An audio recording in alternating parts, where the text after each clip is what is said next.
making a list, he's checking it twice. Gonna find out who's naughty or nice. He sees you when you're sleeping, he knows when you're awake. Am I talking about Santa? No, it's Krampus. Hey guys, welcome back to the channel. Sorry for that dumb intro, but I had to. If you haven't already guessed what we're talking about today, we are going over the history of Krampus, which is basically the anti-Santa, and I tried to look like him today.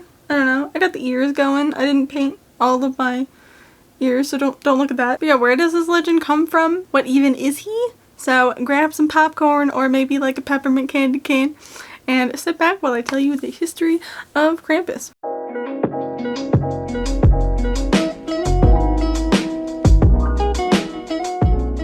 Krampus is an Austrian folklore that specifically originated in the Alpine region. Krampus is derived from the word Krampen. There's going to be a lot of like German words in this, and if I pronounce them incorrectly, I'm so sorry. But Krampen means to claw. He is a half man, half goat demon with a long tongue. He is said to terrorize naughty children and possibly even kidnap them to hell. When researching for this video, there was another version of Krampus that popped up, Sneak Ruprecht.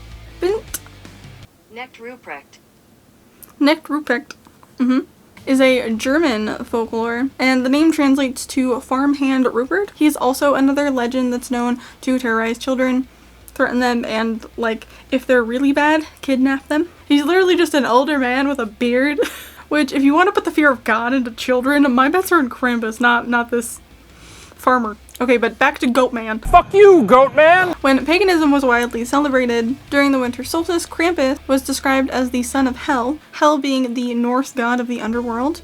And if you needed more of a family tree, Hel is the son of Loki, the trickster god. So basically Krampus is Loki's grandson. When Christianity became more popular, however, they sort of took Krampus and made him into a Christmas legend. He's said to come on the night of December 5th, with Mr. Jolly Old Saint Nick, and basically help Santa with his naughty list. Santa's got one night to travel. He can't possibly get through his entire naughty list while also trying to give gifts to the nice kids, so that's where Krampus comes in. And this night, December 5th, is called Krampusnacht, which translates to Krampus night. And December 6th is St. Nicholas Day, which is basically Christmas. Can we talk about how if you just move the N from Santa to the end, you get Satan?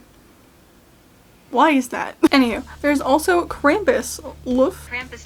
Krampuslauf, thank you. Which means Krampus run. And this was theorized where adults were able to sort of get drunk, dress up as Krampus, and scare the children a little bit. More on Krampus run in a minute though. Krampus was becoming so popular that by the 1890s, when Austria and Germany were seeing a major increase in the postcard industry, they started doing Krampus-Krachten. There's no pronunciation for that word. Sorry, but that is just Krampus cards. And these cards could depict anything from Krampus throwing children into bags to just straight out terrorizing them. But these cards would not see Americanized until 2004, which I didn't even know this was even a thing. I don't know when I stopped believing in Santa, but if my parents gave me a Krampus card to straighten me up, I would be hiding under my bed and locking my door until New Year's, okay? This is utterly terrifying.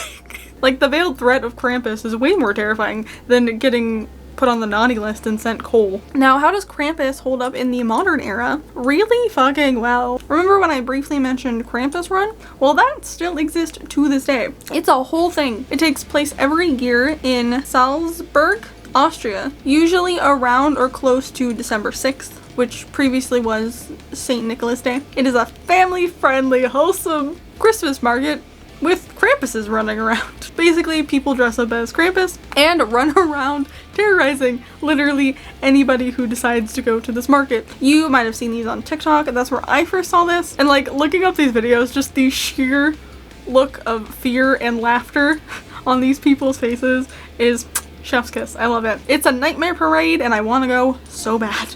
Like, maybe one year. I really do want to go. It sounds awesome. Now, as far as the movie world goes, Krampus is really popular. Researching, there's about 10 or so Krampus movies that have been made over the years. And one thing I learned while researching for this video is people are obsessed with Christmas horror. There's something so interesting about a very magical and cheerful time of the year going terribly wrong. I mean, shit, look at all the Black Christmas remakes. And that is everything I found on Krampus. What do you guys think of Krampus? I personally love him. I think he's fantastic. Do you love him? Do you hate him? Would you rather stay 20 feet away from that Krampus run at all times? And I'd love to hear from any of my viewers if they have any personal experiences with Krampus. Did your parents use the legend of him as a threat so you were nice for Christmas? It seems like a long-standing tradition. And if we didn't see Krampus cards until the early 2000s in America, I'm curious to see if any 80s, 90s babies like Europeans experienced the veiled threat that is Krampus. Also, let me know how you guys celebrate Christmas, if you celebrate Christmas. If you don't,